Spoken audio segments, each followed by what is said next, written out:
చూతులేవరుగా వారి సమస్తము చూతులేవరుగా వారి సమస్తము వారిని కొలిపుగా ప్రభు యేసు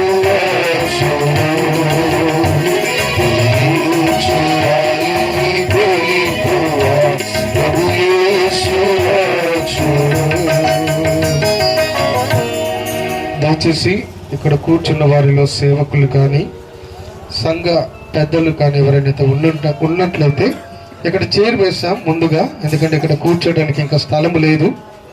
యాక్చువల్గా అనేకులు కూర్చోవడం కూడా అలా బాగలేదు కనుక దయచేసి ఇక్కడ ఎవరైనా సేవకులు లేదా సంఘ పెద్దలు ఇక్కడ ఉన్నవారు ఉంటే మీ కొరకు ముందులో దయచేసి చైర్స్ వేసాం, మీరు వచ్చి ఇక్కడ కూర్చుండవచ్చు.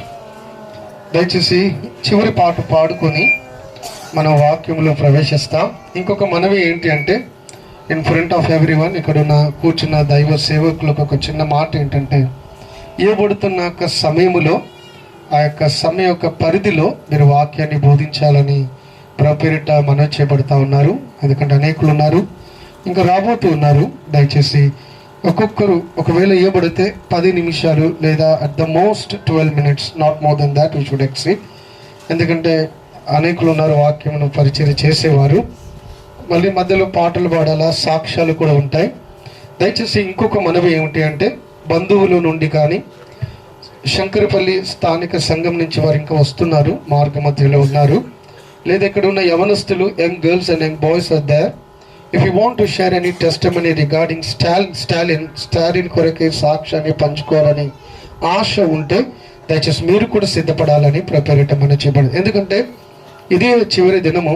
స్టాలిన్ ఈ లోక యాత్రలో తను జీవించిన కొద్ది పరిధి అయినప్పటికీ కూడా, కొద్ది సమయమైనప్పటికీ కూడా విలువైన జీవితాన్ని జీవించినాడు. స్టాలిన్ అక్కడ ఉన్నాడు, ఆ ప్రాంతంలో ఉన్నాడు.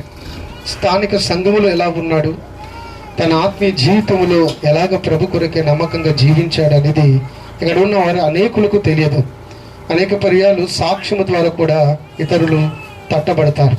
కాబట్టి యవనస్తులు, do not be hesitate to share the testimony regarding Stalin. It is a blessed privilege for the youngsters to come and stand before. ఇక్కడ నిలబడి స్టాలిన్ ఏ విధంగా ఉన్నది ఉన్నట్టుగా చెప్పమని అంటున్నాము, లేనిది ఉన్నట్టు ఉన్నది లేనట్టుగా కాదు. సాక్ష్యం అంటే ఉన్నది ఉన్నట్టుగా, నువ్వు ఏమి చూచావో ఏది విన్నావో దాన్ని మాత్రమే ఇక్కడ నువ్వు పంచుకోవాలని ప్రభు పేరిట మనం చేపడతా ఉన్నారు. చివరి పాట పాడిన తర్వాత మన మధ్యలో ఉన్న దైవ సేవకులు ఒకరు వారు వాక్య పరిచయం పంచుకుంటారు. తర్వాత మనం యొక్క ఏమంటారు సాక్ష్యాలు కలిగి ఉంటాం. తర్వాత మళ్ళా పాటలు పాడుతూ కలిగిన వారముగా ఉంటాం. This is how it's goes on.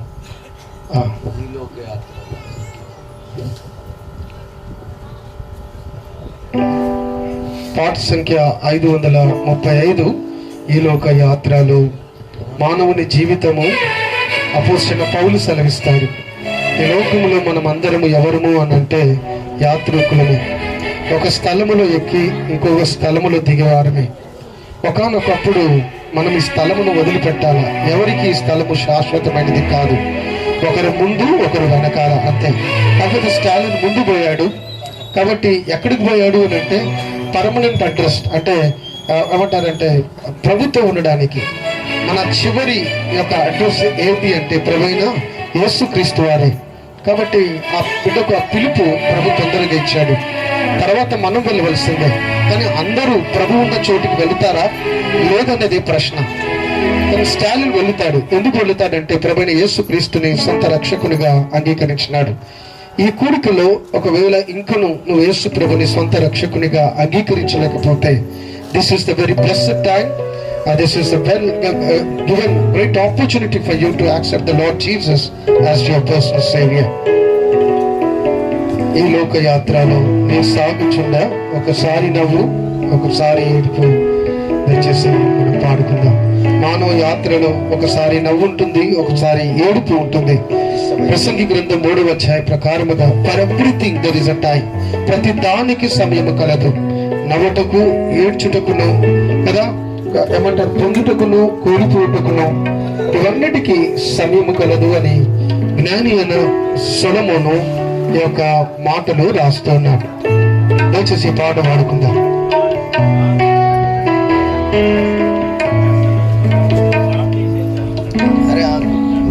దయచేసి కొద్దిగా కూర్చున్న వారు ఒక రాడ్ ఉంది కనుక కొద్దిగా, ఎందుకంటే వారు వచ్చి చూచి వెళ్ళడానికి కొద్ది స్థలం అలా కూర్చోండి కదా, ఇది ఒక్క సైడ్ నుంచి వస్తూ వెళ్తారు. కొద్దిగా ఆ చైర్ ఒకటి తీసేస్తాం.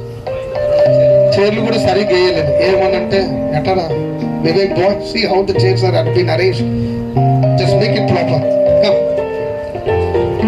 పర్ఫెక్షన్ ఉండాలి. Very good.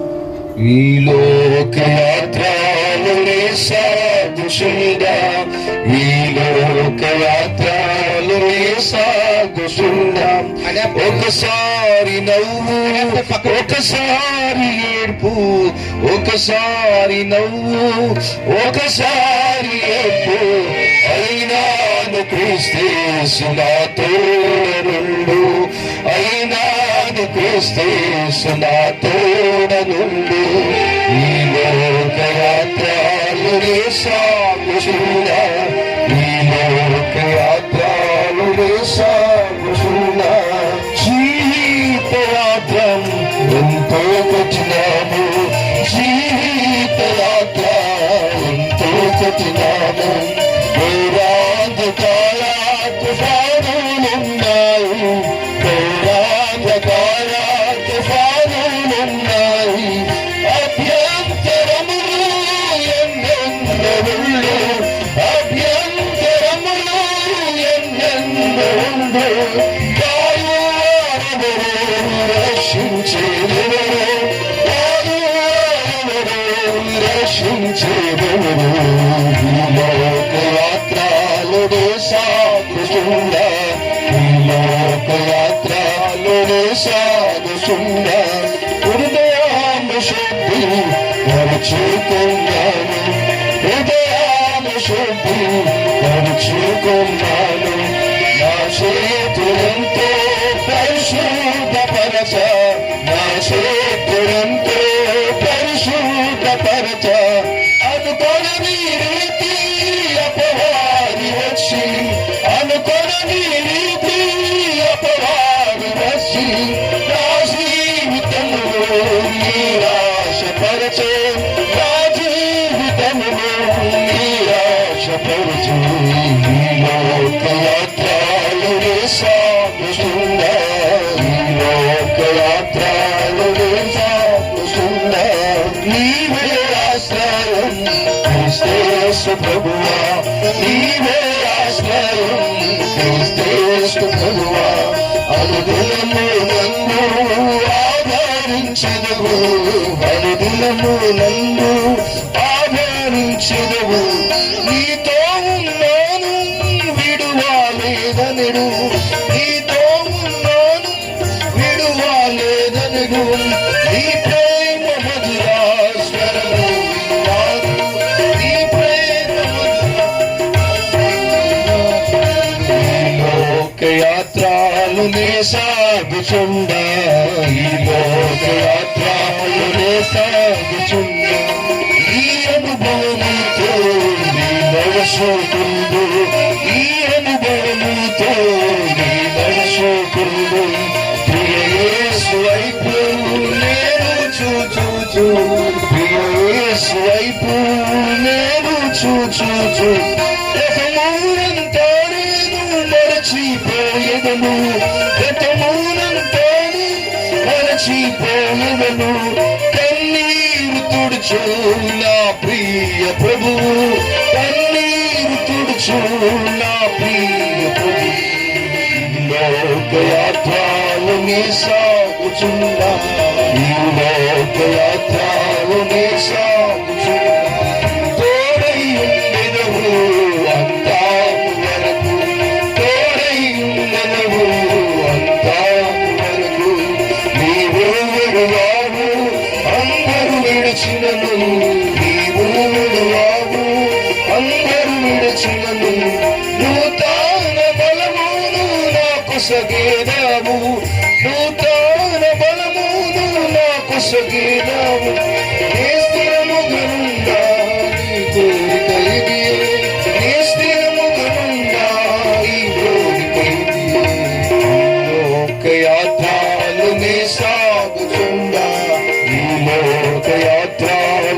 సాగుచున్నా ఒకసారి నవ్వు ఒకసారి ఏడుపు ఒకసారి నవ్వు ఒకసారి ఏడుపు అయినా క్రీస్తు నా తోడనుండు అయినా క్రీస్తు నా తోడనుండు ఈ లోక యాత్రలు నీ సాగుచున్నా ఈ లోక యాత్రలు నీ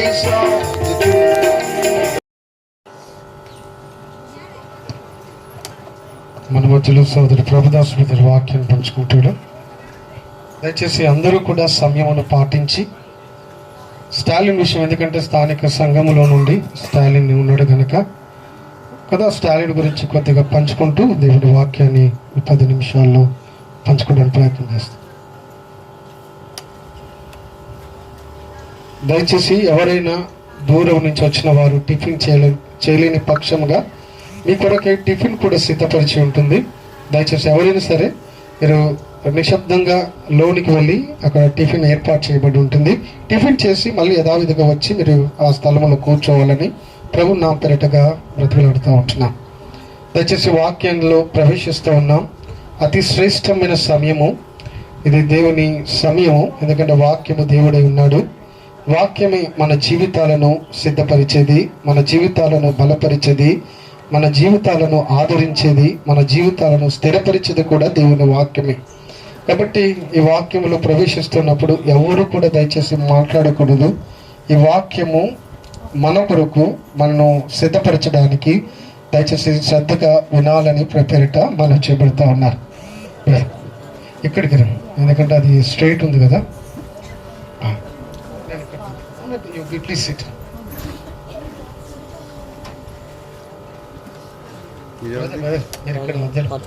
ఎక్కుతాను కదా ఛార్జింగ్, మళ్ళీ ఎందుకు బంద్ చేసి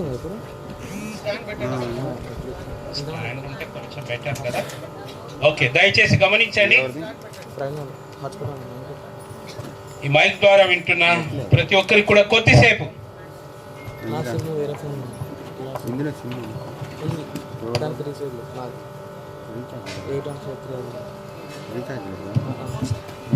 దయచేసి కొద్దిసేపు దేవుని వాక్యాన్ని విందా. ముఖ్యంగా స్టాలిన్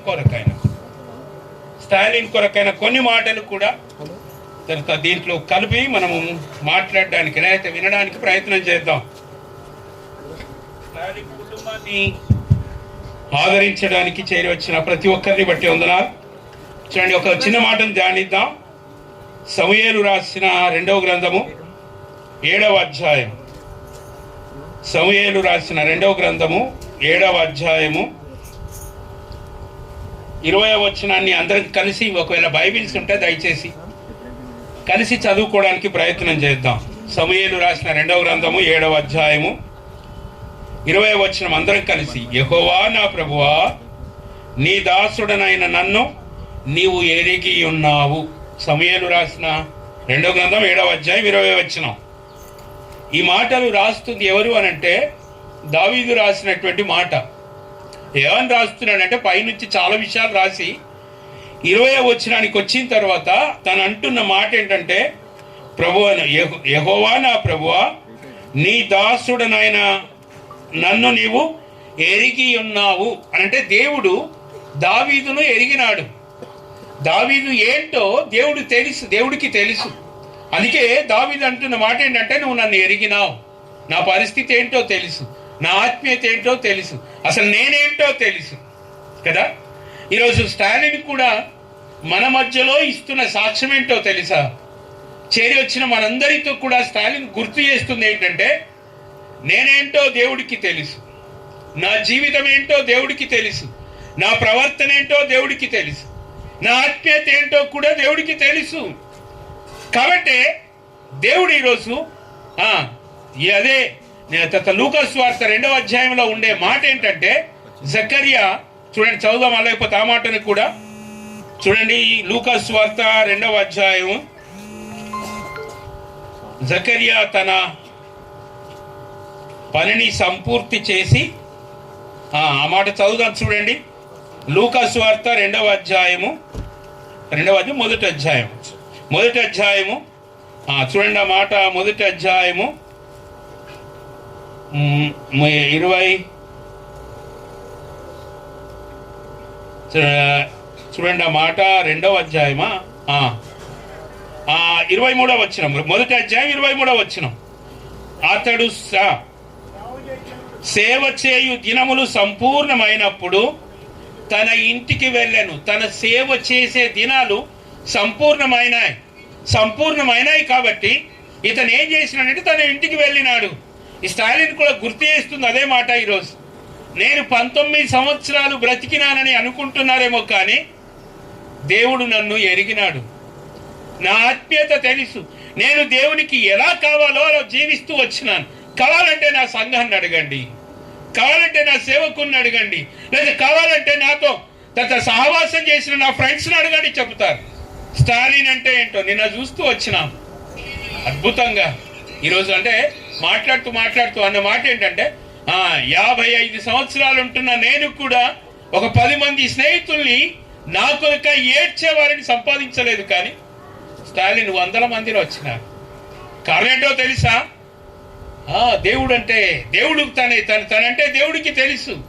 తాను సేవ చేసే 10 దినములు సంపూర్ణం చేసినాడు. తాను ఎందుకు భూమి మీద పుట్టినాడో దాన్ని పరిపూర్ణం చేసినాడు. సంఘం కొరకై సాక్ష్యాన్ని కలిగి ఉన్నాడు. ఈరోజు గుర్తు చేస్తున్నాం. సమయం ఎక్కువ లేదు కాబట్టి తొందరగా వెళుతున్నాం. ఈరోజు నీ జీవితంలో ఎన్నో సంవత్సరాల నుంచి బైబిల్ పట్టుకుంటున్నాం, ఎన్నో సంవత్సరాల నుంచి కదా బోధ చేస్తున్నాం, కానీ ఈరోజు దేవుడు నిన్ను ఎరుగుతాడా? ఈ సాక్ష్యం ఉందా? నీకు ఉందా? చెప్పగలవా? ఈరోజు దేవుడు నన్ను ఎరిగినాడని, దేవుడు నా కొరకై అన్ని తెలుసని, దేవా యెహోవా నా దేవా నువ్వు నన్ను ఎరిగి ఉన్నావు, నా పరిస్థితి ఎంతో తెలుసు, నా ఆత్మీయత తెలుసు. చెప్పగలవా? ఈరోజు ఎంతమంది చెప్పగలం? చేరొచ్చిన ఇక్కడ మనందరినీ ఈరోజు గుర్తు చేస్తున్నాడు. నేను సేవ చేసే దినాలు సంపూర్ణములైనాయి, నేను నా పనిని ముగించి వెళ్ళిపోయినా. నీ పరిస్థితి ఏంటి? ఈరోజు నీ ఆత్మీయత ఏంటి? చెప్పగలవా? ఈ సాక్ష్యం ఉందా? ప్రకటన గ్రంథం 22వ అధ్యాయం 10వ వచనంలో అంటాడు. చూడండి ఏమంటాడు. ప్రకటన గ్రంథం 22వ అధ్యాయము 10వ వచనం. 22:10 కొంచెం సహకరించడానికి ప్రయత్నించాడు. మరియు ఇలాగ చెప్పాను,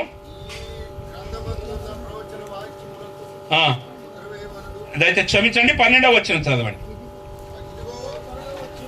ఇదిగో త్వరగా వచ్చుచున్నాను, వాని క్రియల చొప్పున ప్రతి వానికి ఇచ్చుటకు నేను సిద్ధపరిచిన జీతము నా యొద్దనున్నది. 20వ వచనంలో కూడా ఒక మాట అంటాడు. చూడండి, ఈ సంగతులన్నింటినీ గూర్చి సాక్ష్యం ఇచ్చువాడు అవును త్వరగా వచ్చుచున్నాడని చెప్పుచున్నాడు. ఆమెన్. ప్రభు అయిన యేసు రమ్ము. ప్రభు అయిన యేసు రమ్ము. రమ్ము అంటే అర్థం ఏంటి? నేను సిద్ధంగా ఉన్నాను, పరిపూర్ణతలోని ఉన్నాను. నువ్వు కోరిన ఆత్మీయ అంతస్తులో జీవించుచున్నాను. నువ్వు నన్ను ఈ భూమి మీద ఎందుకు పుట్టించినావో దానికి తగిన వాడిగా జీవిస్తున్నాను. ప్రభువా రమ్ము. చెప్పగలవా? ఈరోజు స్టాలిన్ అంటున్నాడు, నేను రమ్ము అన్నాడు, వెళ్ళిపోయినాడు. ఈరోజు నీ గురించి గుర్తు చేయడానికే, నీ ఆత్మీయ జీవితంలో కొరత ఉంది కాబట్టే మరొకసారి తన మరణము ద్వారా నీకు గుర్తు చేస్తున్నాడు. చెప్పగలవా? ఈరోజు ప్రభు అయిన యేసు రమ్ము. ఎవరంటారండి రమ్మని? ఎవరంటారు రమ్మని? సిద్ధపడిన వారు, బోధ చేసిన వారు కాదు, పాటలు పాడేవారు కాదండి, సంఘానికి క్రమంగా వచ్చేవారు కాదండి, పరిపూర్ణతలో ఉన్నవారు, దేవుడి చిత్తానుసారమైన జీవితాన్ని కలిగి ఉన్నవారు మాత్రమే ఈ మాట అంటారు. ప్రభు అయిన యేసు రమ్ము, నేను రెడీగా ఉన్నాను. చెప్పగలమా? ఈరోజు మరణం ఎవరికి కూడా వదిలిపెట్టదు, ఎవరిని వదిలిపెట్టదు. బైబిల్ గ్రంథం ఆదికాండం 5వ అధ్యాయంలో ఉన్నాడు ఒక ఆయన, మెతుషెలా అని. ఆయన బ్రతికిన సంవత్సరాలు ఎన్ని? 969 సంవత్సరాలు. ఆయన ఏమైపోయినాడు? వెళ్ళిపోయినాడు, మరణించినాడు, ఈ లోకాన్ని వదిలిపెట్టిపోయినాడు. నీది నాది కూడా ఒక రోజు ఉంటుంది. ఈరోజు అదే గుర్తు చేస్తున్నాడు కదా. ఏమన్నా తెలుసా? నా గురించి నువ్వు ఎరిగి ఉన్నావు ప్రభువా. ఈరోజు నేను నీ దగ్గరికి వచ్చిన కాబట్టి మా ప్రియ సహోదరుడు లేదా నా బంధువులు ఇంకా పరిపూర్ణతలోనికి రాలేదు, ఇంకా ఆత్మీయతలో లేదు, ఇంకా దేవుడి చిత్తాన్ని ఎరగట్లేదు, ఈ లోక క్రియల చేత ఏమవుతున్నారంట? ఒక మాట చదువుదాం చూడండి. యోహాను సువార్త 8వ అధ్యాయంలో ఒక మాట ఉంటుంది. యోహాను సువార్త 1వ అధ్యాయము, క్షమించండి 8వ అధ్యాయము, యోహాను సువార్త 8వ అధ్యాయము ఒక మాట ఉంటుంది. 21వ వచనం చూడండి. 21వ వచనం, మరి ఒకప్పుడు ఆయన, నేను వెళ్ళిపోవచ్చున్నాను, మీరు నన్ను వెతుకుదురు గాని మీ పాపములోనే ఉండి చనిపోవుదురు. నేను వెళ్ళు చోటికి మీరు వెతుకుతారు, ప్రార్థిస్తారు, వాక్యాన్ని బోధిస్తారు, సంఘానికి వస్తారు, సహవాసం చేస్తారు విశ్వాసులతో, కానీ పరిపూర్ణతలోనికి ఇంకా పాపంలోనే ఉంటారు, ఇంకా అబద్ధంలోనే ఉంటారు, ఇంకా చెడుగులోనే జీవిస్తారు, ఇంకా వ్యభిచారంలో ఉంటారు, ఇంకా దుర్మార్గంలో ఉంటారు, అసూయతో ఉంటారు, ఈ లోక మాలిన్యంతో ఇంకా ఏలుతూ ఉంటారు. వారిని చెప్పగలవా ఈరోజు? ప్రభువా నేను సిద్ధంగా ఉన్నాను, నువ్వు రండి, మీరు రండి, నేను సిద్ధంగా ఉన్నాను చెప్పగలమా? సేవకులమైనా సరే కదా, సంఘ పెద్దలమైనా సరే, విశ్వాసులమైనా సరే కదా, సంఘానికి క్రమంగా వచ్చి ఆరాధిస్తున్నా, ప్రార్థన చేస్తున్నా సరే, ఈరోజు గుర్తు చేస్తున్నాడు. సహోదరుడు లేక తమ్ముడు 19 సంవత్సరాలే, చాలా తక్కువ వయసు, అయినా సరే తను అనే మాట, నువ్వు నన్ను ఎరిగి ఉన్నావు ప్రభువా, నా జీవితం సంపూర్ణమైంది, నేను చేయి దినములన్నీ సంపూర్ణములైనాయి, నేను వెళ్ళిపోయినా ఇంటికి. కాబట్టి విడిచిపెట్టబడుతున్న మీ పరిస్థితి, నా కదా అంతిమ యాత్రకు వచ్చిన మీరందరికీ కూడా మరొకసారి గుర్తు చేస్తున్నాడు. అయ్యా నువ్వు విడిచిపెట్టబడితే ఏముంటుందో తెలుసా? ఇంతకుముందు చదివినాం కదా, ప్రతి వాని కొరకై నేను సిద్ధపరిచిన జీతము నా యొద్ద ఉన్నది, నేను ఇవ్వడానికి సిద్ధంగా ఉన్నాను. ఏ జీతం పొందుతావు ఈరోజు చెప్పగలవా? గుండె మీద చేసుకొని స్టాలిన్ ని చూడాలని ఏడుస్తున్నావు కదా, స్టాలిన్ కొరకై కదా బంధువులుగా ప్రయాస ఎంతో వేదన పడుతున్నావు. నేనుండు స్థలములా మీరుండులాగున మీరు సిద్ధపడండి. చెప్పగలవా? స్టాలిన్ ఉండే స్థలంలో ఉంటానని దేవుడు తీసుకొని వెళ్ళినాడు కదా. ఒకే లూకాసు వార్తలో చూస్తాం, ఇద్దరు వ్యక్తులు ఉంటారు, ధనవంతుడు తర్వాత దరిద్రుడు. దరిద్రుడు కొనపోయి ఎక్కడున్నాడు? అబ్రహాము రొమ్మును ఆనుకొని నెమ్మది స్థానంలో ఉన్నాడు. ధనవంతుడు ఈ లోకాన్ని అనుభవించినాడు, సంపాదించినాడు, కూడగట్టుకున్నాడు, కావాల్సిందంతా ఉదారంగు వస్త్రాలు ధరించినాడు కదా, సన్నపునార బట్టలు ధరించినాడు, కానీ ఎక్కడున్నాడు? నిత్య నరక అగ్నిలో ఉన్నాడు. ఈ లోకంని సంపాదించాలని ప్రయత్నిస్తున్నావేమో, ఈ లోకం కొరకాయ ప్రయాసపడుతున్నావేమో, మందిరానికి టైం ఇక, దేవునికి టైం ఇక, ఇప్పుడు కాదులే అనుకుంటున్నావేమో. ఈరోజు నీ మరణం ఇలాగే సంభవిస్తే నీ పరిస్థితి ఏంటి? అనుకోలేదు, ఊహించలేదు. పొద్దున 8ంటికి చాలా బాగున్నాడు, సండే ఆదివారం తబల కొట్టినాడు, ఆరాధన చేసినాడు, అందరికంటే గట్టిగా ఆరాధన చేసినాడు. సోమవారం 8 వరకు మరణ వార్త కదా. నీ జీవితంలో ఒకవేళ ఇదే పరిస్థితి వస్తే, ఇలాగే దేవుడు నిన్ను పిలిస్తే, ఇదే నీ ఆఖరి దినం అయితే నువ్వు ఇచ్చే సమాధానం ఏంటి? ఈరోజు లోకం కొరకాయి, సంపాదన కొరకాయి, ఈ లోకాన్ని అనుభవించుట కొరకాయి నువ్వు ఒకరు పరిగెడితే ఈరోజు గుర్తు చేస్తూ ఉన్నాడు, జాగ్రత్త, నిత్య నరక అగ్ని ఆరదు, పురుగు చావదు, యుగ యుగాలు కాలుతూ ఉండాలి. అలాంటి పరిస్థితి, కానీ దాని నుంచి విడిపించడానికే యేసుక్రీస్తు వారు ఈ లోకానికి వచ్చినాడు. నీ పాపంలో కొరకై చనిపోయినాడు, సమాధి చేయబడ్డాడు, కొట్టబడ్డాడు, ఈడబడ్డాడు, తృణీకరించబడ్డాడు, చిత్రవద పొందుతూ వచ్చినాడు నీ కొరకాయ, నా కొరకాయ. ఈరోజు ఆయన దగ్గరికి వస్తే ఆయన నిన్ను నిత్యత్వంలో తీసుకువెళతాడు. ఆయన ఉండే స్థలములో నీ ఉండులాగున నీ కొరకాయ స్థలము సిద్ధపరిచినాడు, కానీ నువ్వే ఆలస్యం చేస్తున్నావు. నీ జీవితంలో ఇంకా పాపాన్ని విడిచిపెట్టలేని జీవితం, ఇంకా నీ జీవితంలో అబద్ధం వదలట్లేదు, ఇంకా నీ జీవితంలో దొంగతనం, వ్యభిచారం, జూదము, ఈ లోకంలో ఉన్న అన్నీ కూడా ఇంకా ఏలుతూ ఉన్నాయి. నేను కాదా? చెప్పగలవా? ఈరోజు లేవు నా ఏమని చెప్పకపోతే ఈరోజు దేవుడి దగ్గరికి రా. స్టాలిన్ మరణము ద్వారా దేవుడు నీతో మాట్లాడుతున్నాడు. భక్తి చేస్తే కాదండి, దేవుడి చిత్తాన్ని జరిగిస్తే నిత్య మోక్షం వస్తుంది. మందిరానికి వెళితే కాదు, ఆచార వ్యవహారాలు కాదు, బోధ చేస్తే కాదండి కదా, పాస్టర్గా ఉండడం అది కాదు కావాల్సింది. దేవుడికి ఆయన చిత్తాన్ని జరిగించడం, ఆయన నీ కొరకై దేవుడు కలిగి ఉన్న ఉద్దేశం ఏంటో దాన్ని నెరవేర్చడమే దేవుడి చిత్తం కదా. చేసి చెప్పగలవా? ఈరోజు దేవుడి చిత్తంలో ఉన్నానని, దేవుడి కొరకై జీవిస్తున్నానని, దేవునికి సమయం ఇస్తున్నానని, దేవుడితో గడుపుతున్నానని, దేవునితో ప్రార్థనలో ఏకీభవిస్తున్నానని, కుటుంబంగా దేవునితో ఉంటున్నానని చెప్పగలవా? లేకపోతే ఈరోజు నీ జీవితంలో నిత్య నరకాగ్నికి వెళ్ళే పరిస్థితి. దాని నుంచి విడిపించడానికి యేసుక్రీస్తు వారి లోకానికి వచ్చినాడు.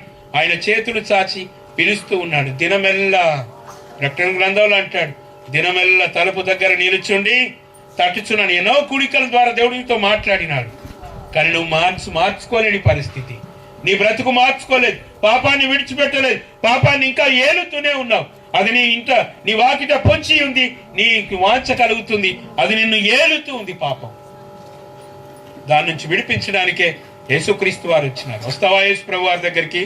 ఆయన దగ్గరికి వచ్చి చిన్న మాట అడిగితే చాలు, ప్రభువా ఇన్ని రోజుల నుంచి మందిరానికి వెళుతున్నాను, నీ సహవాసాన్ని కలిగి ఉన్నాను, కానీ ఆత్మీయ అంతస్తులో లేను, మీ చిత్తాన్ని జరిగించట్లేదు, మీ కొరకై జీవించట్లేదు. ఈరోజు స్టాలిన్ మరణము ద్వారా స్టాలిన్ యవనస్తుడు 19 సంవత్సరాల్లో చెప్పినాడు, ప్రభువా నువ్వు నన్ను ఎరిగి ఉన్నావు, నేనేమై ఉన్నానో తెలుసు, నా ఆత్మీయత తెలుసు, నేను సిద్ధంగా ఉన్నాను రా.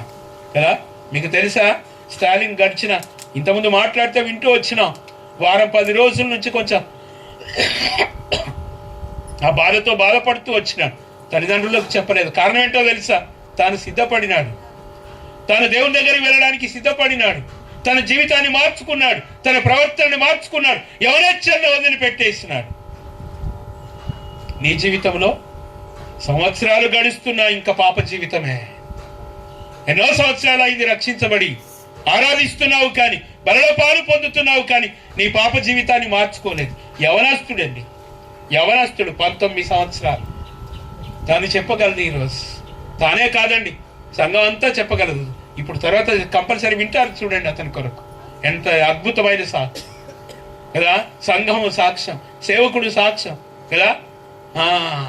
ఎక్కడైనా మీరు గమనించి చూసుంటారో లేదో, సేవకుడు ఏడ్చినట్లుగా ఒకరు చనిపోతే, ఒక సంఘస్థుడు లేదా ఒకరు ఇదే అవుతాయి కదా, సేవకుడు ఏడ్చినట్టు చాలా తక్కువ.